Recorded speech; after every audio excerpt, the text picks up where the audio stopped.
Siddhartha Bhikkhu descubrió el camino hacia la iluminación. Los siguientes pasajes que estás a punto de leer son muy importantes. Aprenderás sobre la práctica del Señor Buda que resultó en el surgimiento de su sabiduría. Por favor, lee cada oración cuidadosamente y considérala con reflexión y razonamiento. Compara lo que vas a leer con la idea de que la sabiduría surge de la meditación que calma la mente. Discernirás la discrepancia. Comprenderás qué punto de vista racional debes creer. Tus conceptos erróneos, confusión, ilusión, perplejidad y dudas serán aclarados y corregidos después de leer los siguientes pasajes. Antes de su iluminación, hubo un momento en que Siddhartha Bhikkhu aceptó una bandeja de oro con arroz madhupayasa de una mujer llamada Suyata. Después de terminar esa comida, hizo un deseo para consultar al oráculo al hacer flotar la bandeja de oro en el río, donde comenzó a contemplar las cosas con su sabiduría por primera vez. Había estado ordenado por más de 5 años, pero antes de esto, solo había meditado para calmar su mente. No estaba consciente de cómo desarrollar la capacidad de usar la sabiduría, ya que no había tenido motivo para pensar o contemplar.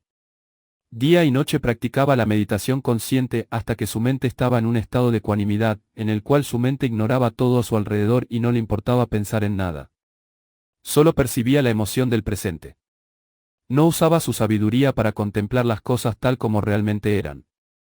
En el momento en que hizo su deseo de consultar al oráculo al hacer flotar la bandeja de oro en el río cercano, dijo, si pudiera iluminarme para convertirme en Buda en esta vida presente, que esta bandeja de oro flote río arriba. En ese momento, justo como lo deseó, vio que la bandeja de oro flotaba río arriba. Así, se sintió confiado de que podría iluminarse para convertirse en Buda. Mientras observaba la bandeja de oro flotando, contempló y consideró que la bandeja de oro no tenía mente ni percepción, Chitta Viñjana. ¿Cómo pudo haber flotado río arriba? Entonces, indujo el fenómeno hacia su interior para contemplarlo, o Panashiko. Si la bandeja de oro hubiera flotado río abajo, habría llegado al océano y quedado atrapada en el vórtice del océano sin fin. Continuó contemplando que, al igual que la bandeja de oro, así es la mente. Si permitimos que la mente fluya río abajo con la corriente de las suposiciones mundanas, la mente renacerá infinitamente en ciclos recurrentes de renacimientos en este mundo. Cada vez que nacemos, eventualmente sufrimos al envejecer, enfermarnos y finalmente morir. Cuando pensó en este punto, le recordó cuando vivía en su palacio y por qué se ordenó. Había visto la tragedia y el sufrimiento humano, personas ancianas, enfermas y cuerpos muertos. Vio que estas cosas eran lamentables y consideró que debían ser rectificadas. El sufrimiento resulta de la vejez, las enfermedades y la muerte, y son inevitablemente causados por el nacimiento. El nacimiento repetido es causado por permitir que la mente fluya río abajo con la corriente de la lujuria y el deseo, Tanya. Si queremos prevenir el nacimiento repetido, y por lo tanto, el sufrimiento, debemos entrenar la mente para ir contra la corriente de la lujuria y el deseo. La bandeja de oro no tenía mente ni percepción, y aún así pudo flotar río arriba. Entonces, ¿cómo es que la mente no puede ir contra la corriente de las impurezas y la lujuria, Kilesa Tanya? Para ir río arriba de la lujuria y el deseo, debes entrenar tu mente para abstenerte de ellos. Debes restringirte para no quedar fascinado ni complacido por nada en este mundo. Si te complaces o te aferras a algo en este mundo, recaerás en nacer nuevamente en este mundo, donde sufrirás y morirás otra vez, acumulando sin fin tus cadáveres en la tierra como lo hiciste antes. Cuando hayas leído los pasajes anteriores sobre el término surgimiento de la sabiduría, como explicado, podrás darte cuenta de que la sabiduría surge mediante el pensamiento contemplativo. Este concepto está claramente ejemplificado cuando Siddhartha Bhikkhu indujo el fenómeno de la bandeja de oro flotando río arriba hacia su mente y lo contempló, o Panashiko. No se sentó quieto para meditar y calmar su mente. En consecuencia, debes darte cuenta claramente y aceptar la visión de que la sabiduría no surge mediante la meditación que calma la mente, Samadhi. Si aún no entiendes o tienes dudas, no dudes en venir a consultarme. Estaré encantado de explicar el concepto de manera más explícita.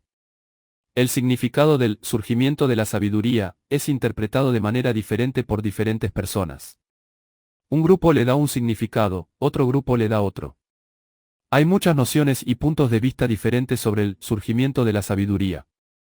La noción y el punto de vista del surgimiento de la sabiduría, que se mencionan comúnmente es el concepto de que la sabiduría surge espontáneamente al hacer meditación que calma la mente. Esta concepción no tiene precedentes desde el tiempo del señor Buda. El surgimiento de la sabiduría de Siddhartha Bhikkhu no surgió al hacer meditación que calma la mente.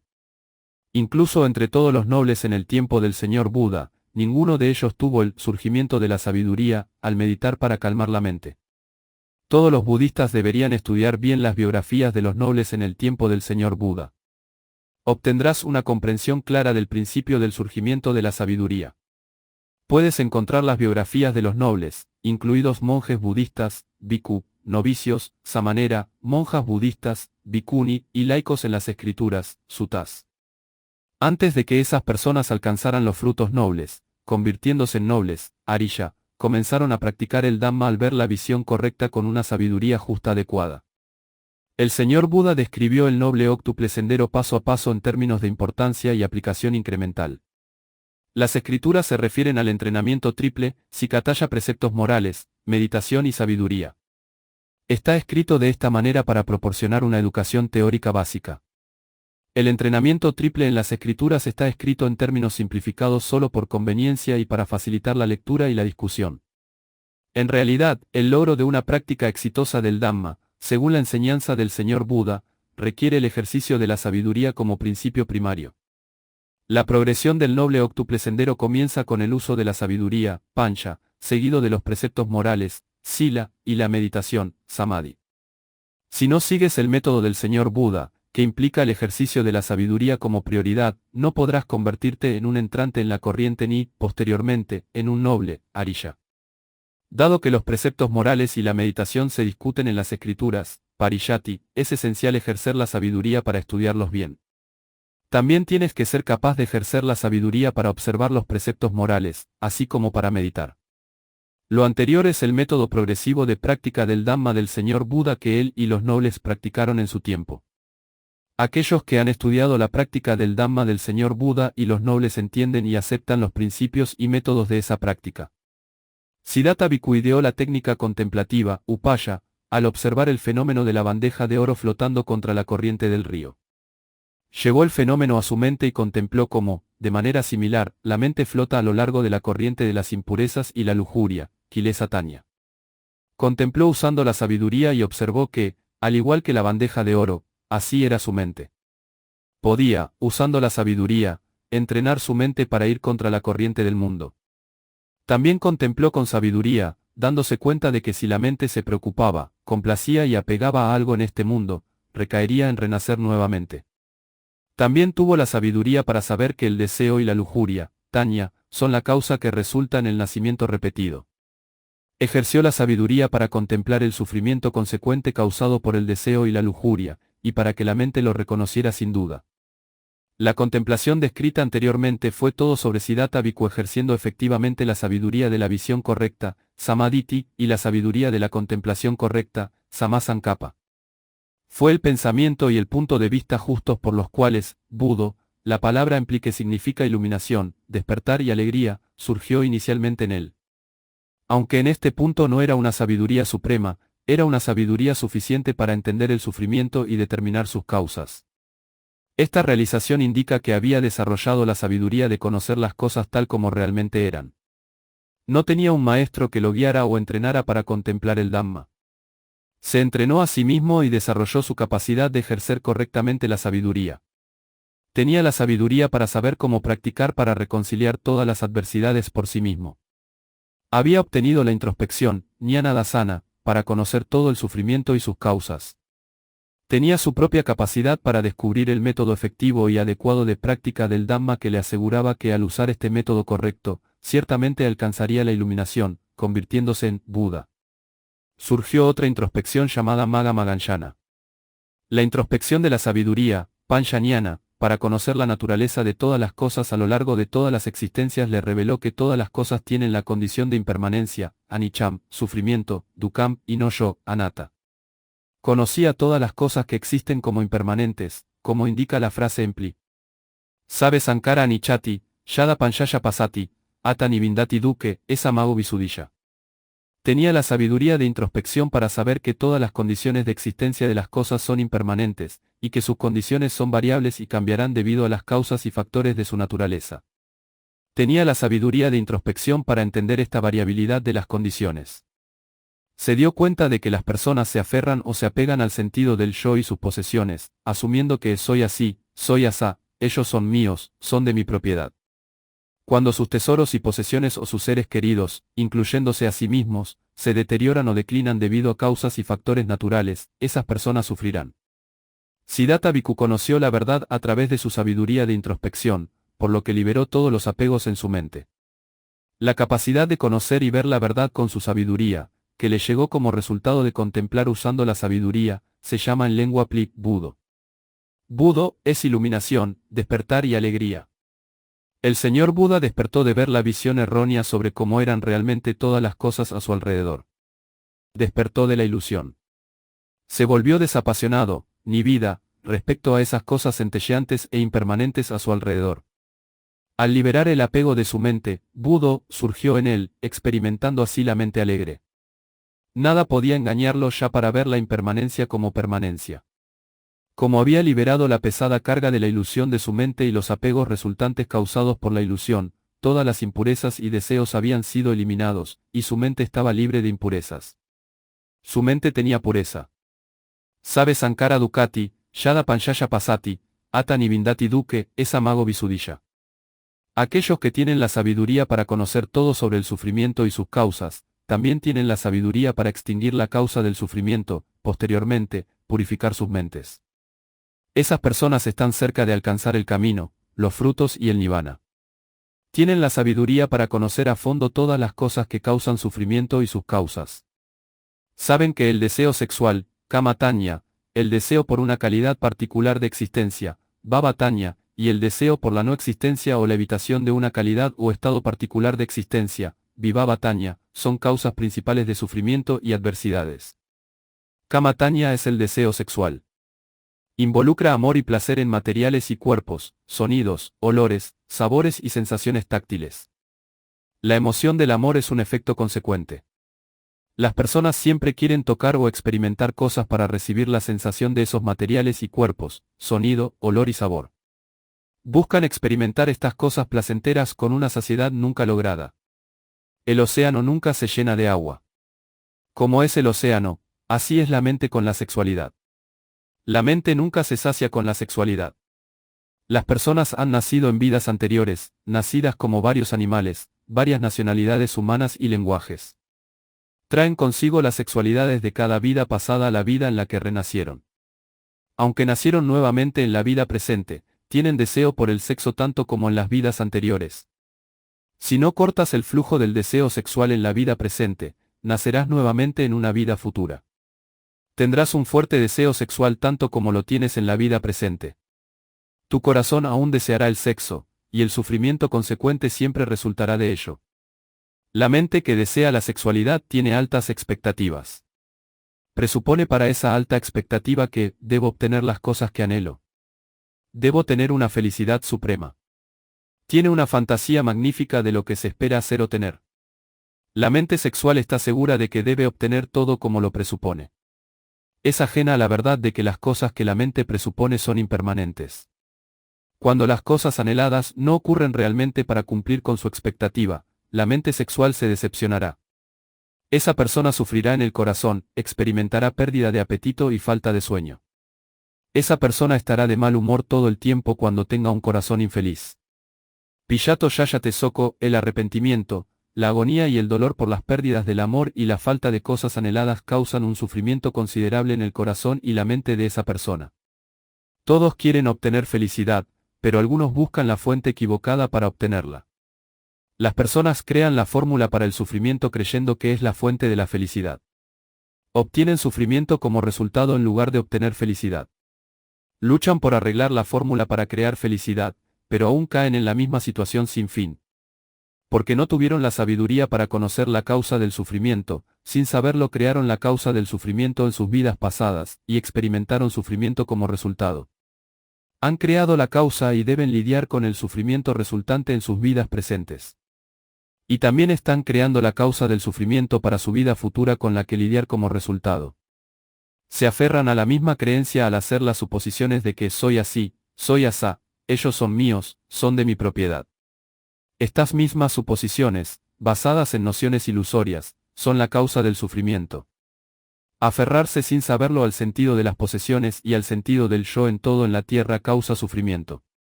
Conocer el sufrimiento y ver su causa de esta manera es ver la visión correcta, samadhi.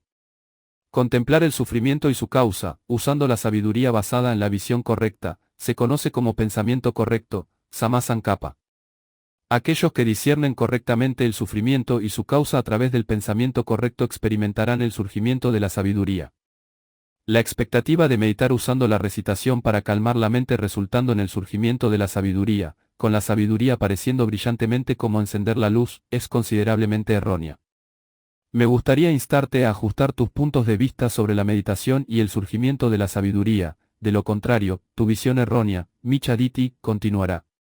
Cuando la visión errónea existe en la mente, el discernimiento consecuente de las cosas a su alrededor también debe ser erróneo. Es el pensamiento erróneo, Miccha Sankappa, lo que ocurre en tus pensamientos. Pero afirmas erróneamente que tienes el pensamiento correcto. No es correcto concluir eso.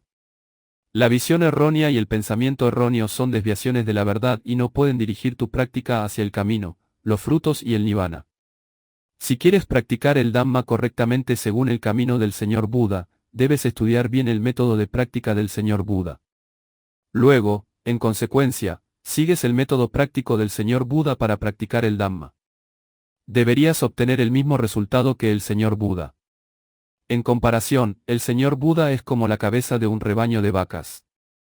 Los budistas son como un rebaño de vacas en términos metafóricos. La cabeza de un rebaño de vacas guía al rebaño hacia el destino, pero el rebaño de vacas no sigue al líder. Se desvían del camino del líder. Se pierden y no pueden llegar al destino como lo hace el líder. Por lo tanto, no es demasiado tarde para aquellos practicantes del Dhamma que practican desviándose del método del Señor Buda, pero debes cambiar la visión de la visión errónea a la visión correcta, y cambiar el pensamiento del pensamiento erróneo al pensamiento correcto, de lo contrario no tendrás éxito y lamentablemente perderás la oportunidad de alcanzar el camino, los frutos y el nirvana. Debido a la noción errónea, que te hace malinterpretar tu práctica errónea como la práctica correcta del Dhamma, pierdes tu tiempo. Aquellos practicantes del Dhamma que carecen de sabiduría conocedora probablemente hacen la práctica errónea, lo que hace difícil alcanzar el camino, los frutos y el nirvana en la vida presente, aunque tengan una gran acumulación de méritos y un desarrollo completo de la virtud, parami. Dado que no practican el Dhamma por los medios del Señor Buda, su desarrollo completo de la virtud, parami, no les ayuda de ninguna manera a lograr su objetivo final. Cuando Siddhartha Bhikkhu hizo flotar la bandeja de oro en el río Neraniara, contempló la causa del sufrimiento usando su sabiduría. Vio la causa indiscutible del sufrimiento como la lujuria y el deseo, que han resultado y resultarán en renacimientos y muerte en varios estados de existencia a lo largo del pasado lejano y en vidas futuras. Siempre que podamos extinguir la lujuria y el deseo de la mente, los renacimientos y la muerte cesan de repetirse, ya que no queda ninguna causa para que ocurra el renacimiento. Baba Tanya es el deseo de renacer en una familia aristocrática con grandes tesoros y posesiones para la comodidad y una vida placentera. Las personas que son adquisitivas desean enriquecimiento material, dignidad social y elogios. También están felices con todo placer erótico. Sufrirán por desearlos y poseerlos porque son la causa del sufrimiento. Sin saberlo, se volverán autocomplacientes, también volviéndose vanidosos y egocéntricos, atamana. El poder de la lujuria y el deseo influirá cada vez más en sus mentes. La presunción de renacer en vidas lujosas y cómodas no siempre se hace realidad, porque la lujuria y el deseo, que se aferran en sus corazones, los guían a cometer lo que quieren hacer. Cuando cometen mal kama, sufren en sus corazones como consecuencia. Incluso si presuponen ir al cielo o al mundo de Brahma, solo evitan el sufrimiento temporalmente. Cuando agotan su acumulación de méritos, Punya Kusala, o su estado de absorción meditativa, Jhana, retrocede, renacerán en este mundo y nuevamente encontrarán adversidad y sufrimiento. No hay nada más que sufrimiento para aquellos nacidos en este mundo. Siempre tienes sufrimiento en tu corazón y te sientes familiarizado con él. No estás interesado en analizar el sufrimiento y sus causas con sabiduría. Piensas que es aceptable vivir con él y lo evitas temporalmente para fascinarte con la sensualidad en su lugar. Es desconocer que la sensualidad es una red de lujuria y deseo que causa sufrimiento y adversidad. Cuando estás decepcionado con la sensualidad, tus lágrimas caen. Vibhava Tanya es el deseo de no nacer en ciertos estados de existencia. Por ejemplo, no quieres nacer como un empobrecido. No quieres nacer con menos oportunidades o ser discapacitado. No quieres nacer como un lisiado. No quieres nacer como un inferior. No quieres nacer como un animal. Nadie quiere nacer en ninguna de las condiciones anteriores, pero aún ves a todo tipo de esas personas alrededor.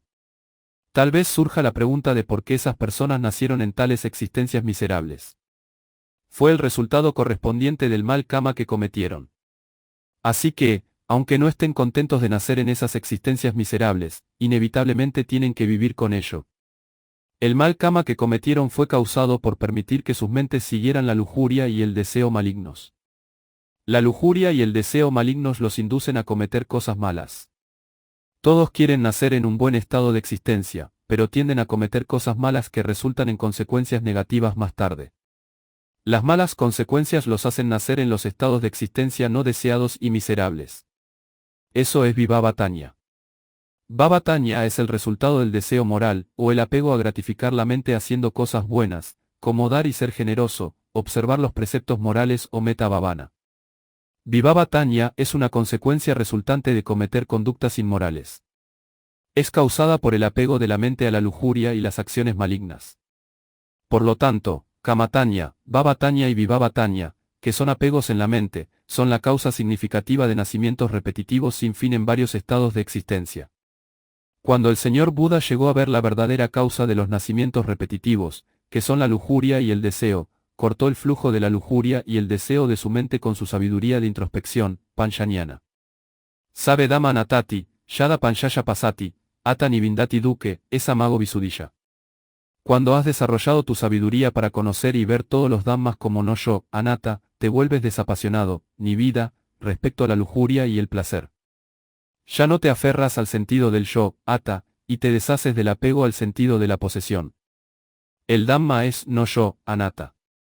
Debes comprender completamente este concepto y entender su significado adecuado, de lo contrario, probablemente interpretarás su significado como nirvana, lo cual es una comprensión errónea. Hoy en día, hay una idea errónea popular que dice que nirvana es anatta. Como personas ciegas tocando un elefante, uno toca una parte de ese elefante, como la cola, y concluirá que la forma del elefante es cónica. Otro puede tocar una oreja de ese elefante y concluir que la forma del elefante es plana y redonda. Otros tocan varias partes del elefante y concluyen la forma del elefante según las partes que tocan. Discuten entre sí sin ceder. Aunque las personas con buena vista que pueden ver claramente al elefante les informen sobre el elefante, esas personas ciegas no están convencidas y argumentan que sus propias conclusiones son correctas. Cuando ese grupo de personas ciegas recupera la vista, podrán ver al elefante real en su totalidad tal como es. Como son ese grupo de personas ciegas, así son las personas que creen erróneamente que nirvana es anatta. Si las personas que dicen que nirvana es anatta pudieran alcanzar la iluminación y convertirse en arahants, se darían cuenta de si nirvana es anatta o no. Me gustaría ofrecerte pensamiento y racionalidad sobre el significado de anatta para que lo deliberes. Anatta es la negación de atta, que es el sentido del yo y la creencia de que todo en forma física o sin forma es el yo. Anatta es lo opuesto a atta. Siempre que hay una negación de atta, entonces todo es no yo. Eso es anatta. Por lo tanto, atta y anatta son meramente categorizaciones relacionadas con el nivel práctico de la forma física agregada, rupa kanda, y los factores mentales agregados, nama kanda. Son neutrales en el proceso natural de la verdad, los abhava dhammas son neutrales. Rupa kanda y nama kanda son inofensivos y no tienen efectos adversos.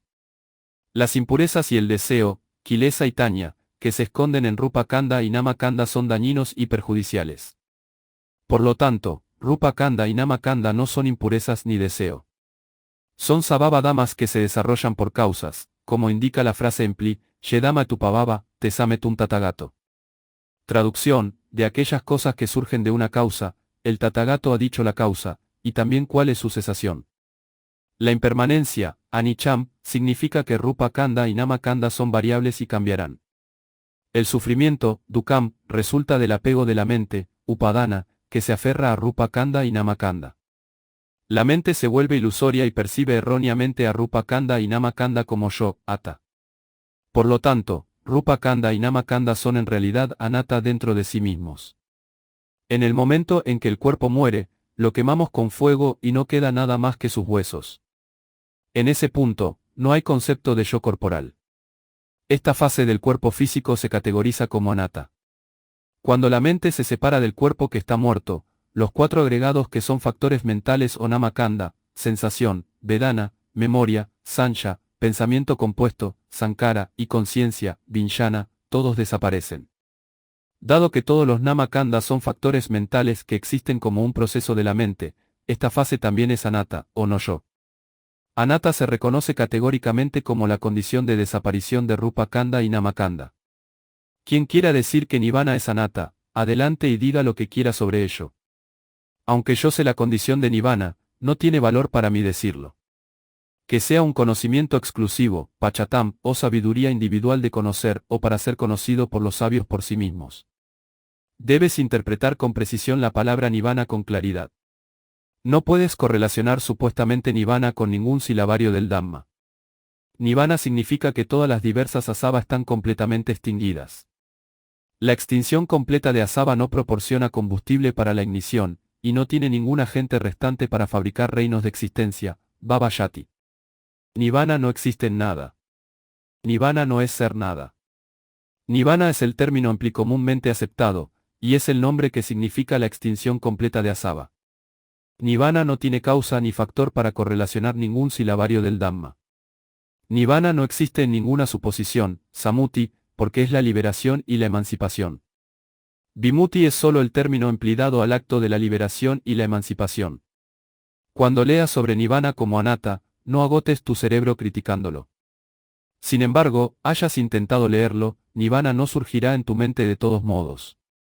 Si puedes alcanzar la iluminación, convirtiéndote en un arahant, sabrás por ti mismo si Nirvana es anatta o no.